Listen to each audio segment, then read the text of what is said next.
Very good afternoon, and indeed it's a deep honor to be here this afternoon among very distinguished panelists. And today's topic of our panel discussion, India at 100, Viksit Bharat Blueprint, is indeed a very, very interesting topic, and I'm sure with the fellow panelists we'll have some interesting discussion. So before we move into the actual discussion, let me just put together 3-4 points. I'm not going to take huge time about what could be the markers or cornerstones of this blueprint. One has been that India's strengths and progress. You know, some of us born in 1962 have seen indeed a great progress across the decades that India has made. We talk about strength as demographic dividend. We have made strides in technology, education, be it space exploration, be it UPI, what all. So one of the theme areas that we can look into is the India's strength and its technological prowess and how it's going to lead us to the concept of Viksit Bharat in another 25 years from now. Second is innovation and digital infrastructure. India's digital infrastructure is absolutely phenomenal, developed, and innovations in terms of recent things like India Stack, which is going to empower healthcare, education, and many more things. Then, as the world grows, there is a lot of environmental pressure, and we look into green economy, sustainable development, how to meet UN's SDG goals. So that could be another theme to have a sustainable development leading to Viksit Bharat. Third and most important, fourth and most important and aligned to theme is workforce employability and skill development. So, as I said earlier, we talk about demographic dividend, but are we really realizing it? Are the educational system or educational outcomes or skill development outcomes, we had a fire chat a few minutes ago, are actually happening these things? So that's another part that we're going to talk about. And finally, you know, entrepreneurship as a growth engine. You know, there's been huge amount of entrepreneurial activity in last 10 odd years. India with more than 100 unicorns is only second to US in terms of unicorns. So people say, you know, be an employment creator rather than an employment seeker. So these are the some areas that we would talk about. So let me kick off the discussion by asking you, sir, regarding, you know, further lead on to India's strengths and progress. So as we approach 100 years of independence, and since you belong to insurance sector, you have seen many sectors. So what sectors do you believe that most untapped potential is there for driving India's future growth? Any comments or around that? No, very thanks for the and a very pertinent topic in terms of how do we build a sustainable employment economy, if I were to look at it. Sure. And while questions may be multiple, but in the end it is about saying how do we build it sustainably. And sectoral, if we were to look at it, typically we have to look at trends of a decade actually, rather than only looking at a particular years. Sure.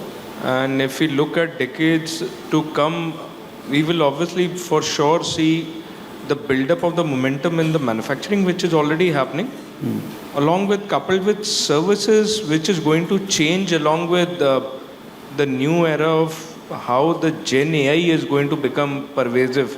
And the shape of the jobs might change, but it may actually end up building another demographic dividend which India has in terms of the skills for the whole world. I think so we will see a big ramp up actually happening on that side also. So it's more than a particular industry. It may be particular type of jobs which may be actually gaining prominence. And if those are gaining prominence, accordingly the skilling system will obviously add to a further build up in that way. Thank you, Mr. Singh. And anybody want to add on to this theme?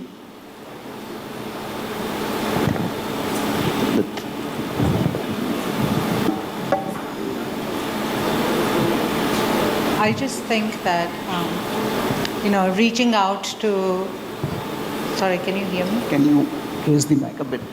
I just feel reaching out to the people who are really at the lower end of the totem pole and giving them the opportunities to develop that skill set is very important.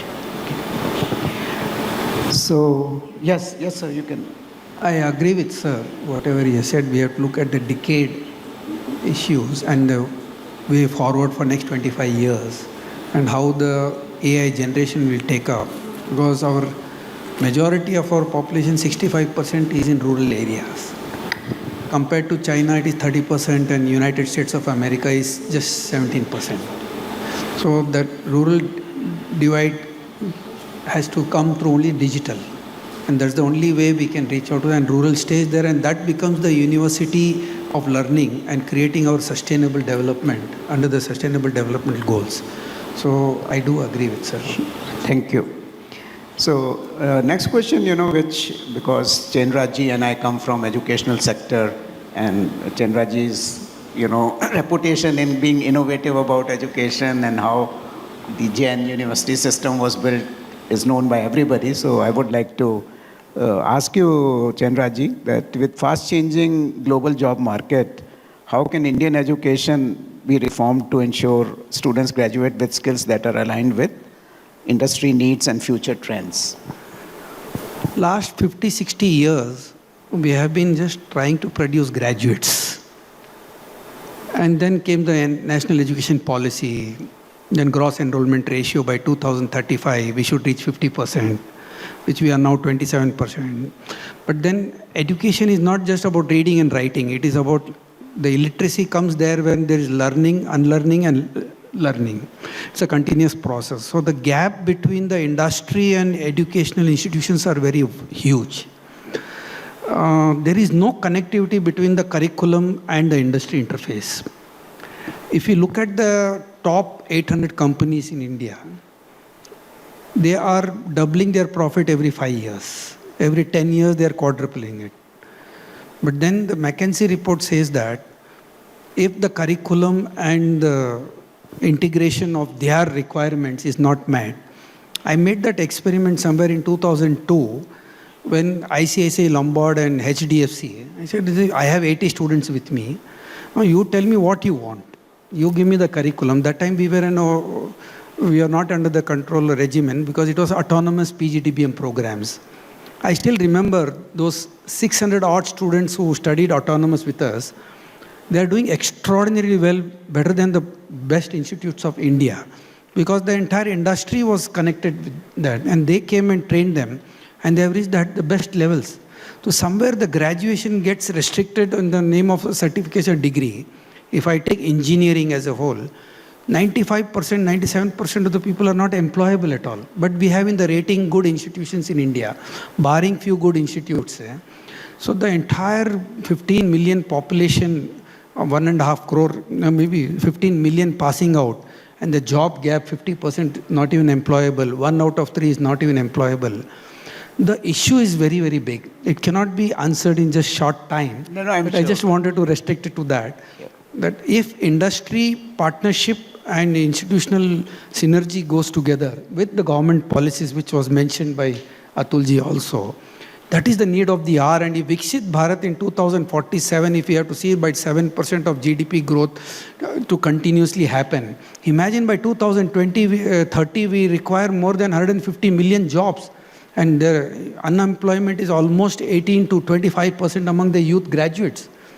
So informal sector, 90%, organized sector, and the governments can give 10% of the jobs to the youth and 20% industry can take.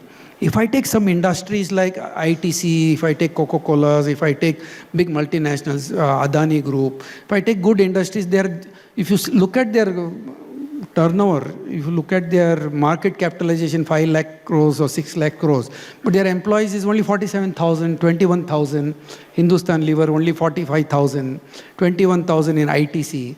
So where are the jobs? The only answer for this is that self-sustainability, micro enterprises, solopreneurship, ancillarypreneurship, And that oligopolists who have that monopoly is Google, but there are many oligopolists who have 4-5 people are into this field. If they can join together, millions of entrepreneurship is possible through ancillary services sector, ancillary entrepreneurship. This experiment, I have been doing this from last 10, 20 years. So we found a framework now after 15 years of research. Maybe that is the best way to see that we come out of this model and see that earn while studies works the magic. So I experimented on 500 students and they started earning 2 lakh rupees a month and the fees is 3. And in India, in education in a formal sector, it is becoming costlier. And the paying capacity is not more than $1,000 to $2,000 maximum. But then the quality education goes to the highest level. And the skill part. And what is graduation and what is the skill? If it can happen through project-centric learning, if it can happen through skill, if it can happen through industry internship, if it can happen through earn while learning, hands-on training, that has to be, NEP gives that freedom now. Yes. So it is a time for the educationists to get into that format of capitalizing on this opportunity of NEP through NCRF framework, and it can work. So autonomy is now given fully. Now it is up to us to take up the advantage. Thank you. Very interesting points were made by you, sir. So coming from Vikramji, coming from the insurance sector, what kind of innovations insurance sector can do to improve this academia, industry collaboration, because insurance needs huge number of people and, has been one of the driver of jobs. On most campuses, I see insurance companies coming and recruiting. So any ideas about how we can more synergize the relationship between industry and academia, more in context of insurance or financial services companies and things like that? So as insurance, if we were to look at, typically, and my colleague actually also pointed out, there is big types of employment which happens. One, employment which obviously is on the roles of the company directly into a service. And we engage with a lot of colleges in terms of co-partnering with the curriculums. And those curriculums are where, those curriculums make people not only build the education, but the skills required to be successful in the industry. And there is for sure a big delta in terms of, those people succeeding. And we have seen that. The second big employment which insurance has, and some of the times goes unnoticed, is the entrepreneur skill set which we develop in a lot of our intermediaries, which is the agents. And through similar or a little different set of colleges or people who have graduated, we build a big type of education along with the regulatory framework, where those set of people run into lakhs actually, which is there. And I'm just talking about individual companies, and in total, it may be a big number in total. Those set of things which actually build people to earn not only lakhs, but in crores actually, some of the times if they can do well. Those are two things which insurance really has been building it up very fast, both on a life and a general sector, and the health insurance which is also there.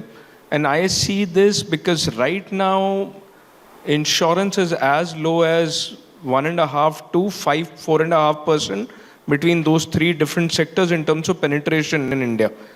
Which means that if our economy has to grow well and on a sustained way, the insurance has to be omnipervasive for people to have it, so that at the times of need,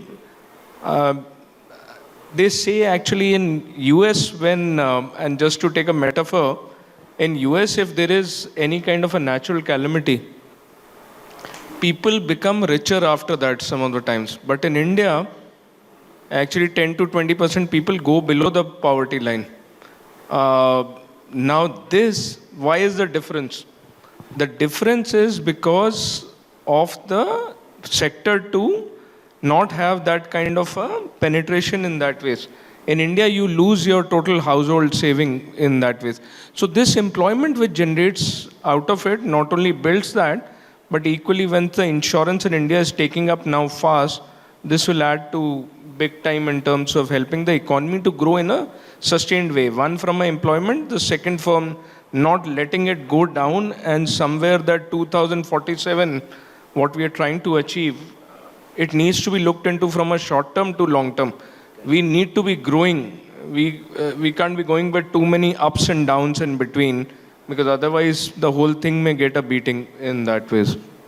Thank you. So let's move to another theme, and I would direct this question to Hema Ji. As you know, countries become developed, or the countries who are already Viksit nations and are historically have been, polluters in a big way. They use the natural resources indiscriminately in their growth opportunity. But now, there are a lot of things about sustainability, green economy, and things of that sort. So what kind of things you would suggest that our industry or country should adopt in chase of becoming Viksit, and what should be green initiatives and other things in your mind across industry that would make our economy more sustainable, more green? Some thought points, some viewpoints? Sure. So, and I'll also speak from the perspective of what our organization is also Sure, doing. ma'am. Creating these green jobs, And little closer. creating green jobs, sustainable jobs, is one of our focus areas. We also try to work with women. If you think about it, only 20% of India's women have entered the workforce.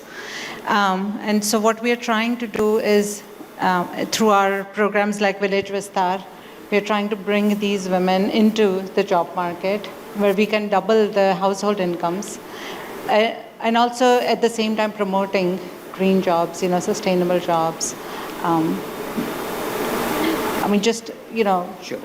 Going down there. No, there have been recent times, and we all see exodus of EVs or electric vehicles, and that has been one of the great growth driver, and in times to come would be. So it is not only driving the growth, it is also transforming the sector, automotive sector, and it's also greening. Obviously, there are some critics about how green are the EVs also. There's also a viewpoint or a counter viewpoint. But India's solar revolution, the amount of solar power India now produces has been phenomenal. So our own work in terms of meeting sustainability, and all these are growth drivers, because if one analyzes to set up a 2 gigawatt solar farm, how many people, technicians to raise manufacturing jobs, to manufacture solar panels and all kinds of things, So these green, and now latest thing is green hydrogen, and that's again driving new opportunities. So there are stuff that is happening in our country. So another thought process is about entrepreneurship as a growth engine. So maybe Chenraj Ji, since you have, dabbled a lot in developing your students into entrepreneurial beings, can...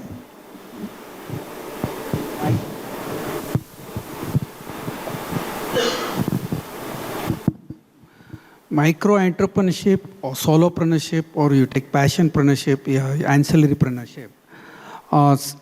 A group of people, 5 people join together. Now, if I take, you take the product of Neiman's itself, it's a recycled product. Yeah. India is producing, it can be preserved for lady fingers. You can take all the vegetables that through a proper manufacturing process, it can be preserved for lady fingers. You can take all the vegetables that through a proper manufacturing process, it can be preserved for lady fingers. You can take all the vegetables that through a proper manufacturing process, it can be preserved for lady fingers. You can take all the vegetables that through a proper manufacturing process, it can be preserved for lady fingers. You can take all the vegetables that through a proper manufacturing process, it can be preserved for 60 fingers. You can take all the vegetables that through a proper manufacturing process, it can be preserved for 60 fingers. You can take all the vegetables that through a proper manufacturing process, it can be preserved for 6 months with a proper taste, even after 6 months. So you don't need to depend on the vegetables on daily produce on the wastages. If you look at the other way of looking at things, somewhere onion is available at 3 rupees and somewhere it is at 100 rupees. Imagine if their transportation and the logistics is maintained, the business can be transported from there. So you have to find that solutions through empowerment of entrepreneurial outlook, and that can happen through only practical training and hands-on the requirement within the locality of 5 kilometers. Now that is where I think the big people like Patanjali himself has created a 10,000 crore market. And with Dant Kanti, if you take, it was a Colgate was the oligopolist we talk, Colgate was there. The Dant Kanti created that market. The solutions can come from within. And the rural people have amazing ideas on alternative energy. Even if you take palletization, alternative energy, which will come at just 8 to 10 rupees of cost, but we are paying 100 rupees for the gas. And that can happen through dry waste and wet waste. And it's a simple process of alternative fuel. And for even the big hospitality industry, you take up marriage functions, you see the event management where thousands of people food is created, and alternative energy which can save so much of cost and bring down the cost. So we have created certain ecosystems where that small micro entrepreneurs can build. And if a youth is getting a job when 70% of the youth is not able to get a job, the only answer for is that they have to create that self-employment opportunity of the needs within the locality. And if that can happen, I think India is on the Viksit Bharat and the youth is empowered. So below the economic empowerment line, almost 90% of inclusion is very important. Financial inclusion, there are 2,200 financial fintech companies now which are getting into that inclusivity. Aadhaar card has come. We have that account networking, account aggregator networking, which is the new revolution which is happening, where you can go through your digital trials and also can seek some funds out from the institutions, financial institutions, and empower yourself. So within that area, I just give you one small example and make it in a more practical way. Because when I go through the statistics, you will find so much of percentage, so much of unemployment, so much of gaps are there. In practical terms, I just remember in the pandemic times, Peter S. Goodman, the world who lost out on everything in last 100 years, and he says through the manufacturing and through all the logistics and all the manufacturing efforts which has happened from steel, concrete, he said that it was for the profit, it was for the efficient profit to benefit the investors. And then he goes on to say that it is very fragile and in the pandemic it could not stand. Similarly, another scientist talks about the world, how it really works. Yeah. He's talking about past, present and future, just released 2-3 months before this book. Sure. And he's talking about how the past, present and future can happen and how this fossil energy created this entire foundational of all the concretes and steel manufacturing. And he goes on to say that how this can brought the food production also, but all these basic materials, how do we come out of it? It may take decades out of it. So another Ashley Dawson talks about unsustainable progressive ideas which West has thrust on the various, imposed on the various economies because they believe that it is a self-reliant economy. But then when you have these two Asian countries, 140 crore population in India, 80 crore people are below the poverty line. If that bottom of the pyramid, if that can be properly evangelized, I'm sure, I think in 10-15 years, we have a lot of solutions to provide, from alternative energy to even basic food processing, or even SaaS. You take 40%, 4 million employees are there. Almost 4 million employees are there in the IT sector, SaaS products, software requirement. 40% can get into the rural areas also. We have experimented in some outside countries also, but to restrict that India, the youth is 27.6 age, 28 years is the median age, and 65% of the population is below 35. Imagine if we can empower them, and if they can develop into the skill sector agnostic or maybe the sector skills, and if that can be converted into micro enterprises, which already we have more than 6 crore SMEs registered micro enterprise, but that is not, they are not available for the funding. Sure. And if that ecosystem can be created, and with the college, universities, MSMEs, the corporate and the government policies, if that can be seriously looked into it, the inclusivity can happen, sustainable environment and inclusivity takes place. The impact is extraordinary. Thank you for your very interesting comments. Now, since we are coming to almost close of this session, if from audience we can have 1 or 2 points which you may like to discuss with our panelists, we could have 1 or 2. No? Okay, so one more theme, Vikramji, we could explore is as India becomes Viksit and as Chenraj Ji saying, huge number of people are below poverty line, disadvantaged, rural population.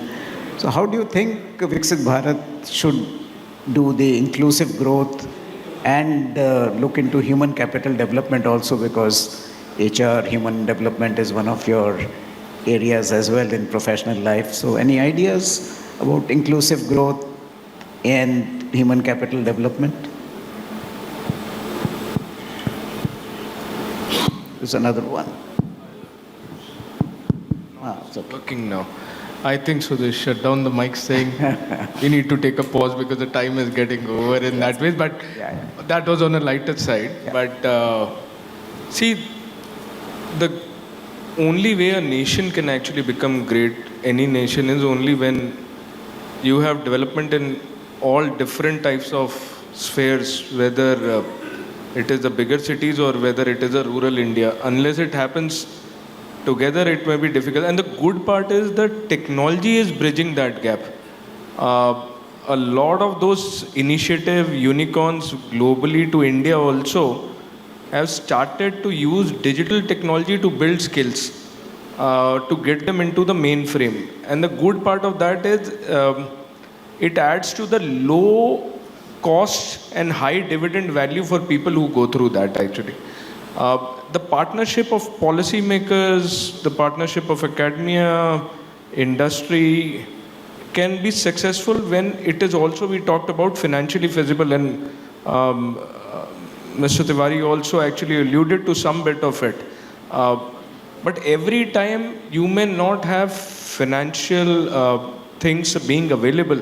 Some of the times is the democratization of the skills need to happen. And if technology can be used for that, I think so. India is a good example to the whole world where the mobile internet started to get used in rural India more than cities, which was very, very different than some of the countries across the globe which were even developed even more. So the good part is if that can happen, and now some of these skills becoming democratized basis digital, I personally see the country to actually grow very, very fast from where we are to maybe after a decade when we look at it, or even 5 years down the lane, if that is it. Ma'am, any final comment from your side? So I just want to say this, that currently this week is also the Clinton Global Initiative Week in New York. And last year I had the opportunity to participate in that. And I just want to say this, that there's just so much talent in India that in one of the panels that I was in, 10 people were invited to present their ideas on different things.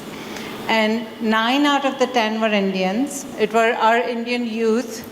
And all of them had ideas about how they could change or bring about change on a large scale using very simple things. You know, whether it was making agarbattis from the flowers of the temples. Yeah. And that's just an example. But they just had wonderful ideas, and some of them were making such great strides. And the winners were chosen, from the 10 people. The 3 winners that were chosen to get funding from the Clinton Global Initiative were all Indians. So I just want to say that there's just so much talent that all we have to do is keep supporting them, and just let's give them all an opportunity. Okay. So just to conclude the discussion, couple of remarks and then we will close. The road to Viksit Bharat is obviously very, very ambitious, but I feel definitely achievable. At least I am very gung-ho about it. But for that to happen, we need collaborative efforts from policymakers, educators, industry leaders, and the youth of India towards India becoming a global superpower or in times to come. We should also invest into education, healthcare, skills development of citizens. That's a very important facet of becoming Viksit Bharat. And finally, let's harness the power of technology, foster innovation, develop human capital, and ensure that our growth is sustainable and inclusive. With that, I thank all my panelists, and we had a very wonderful discussion. And thanks everybody. Thank you so much everyone. शब्दों का मंथन इसी को कहते हैं. Now I would like to request Parag Ji to honor all our panelists here. Can we have the mementos, please, for all the panelists? Can we have the memento for Hema Ji?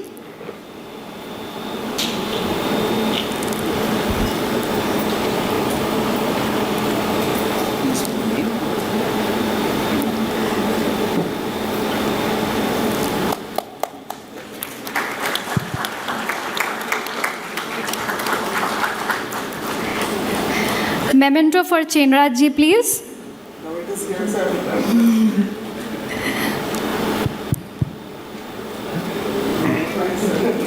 Thank you so much.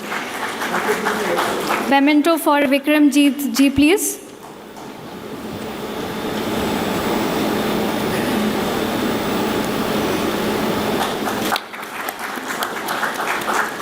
May I please request Chenraj sir to honor Mr. Parag Diwan Ji?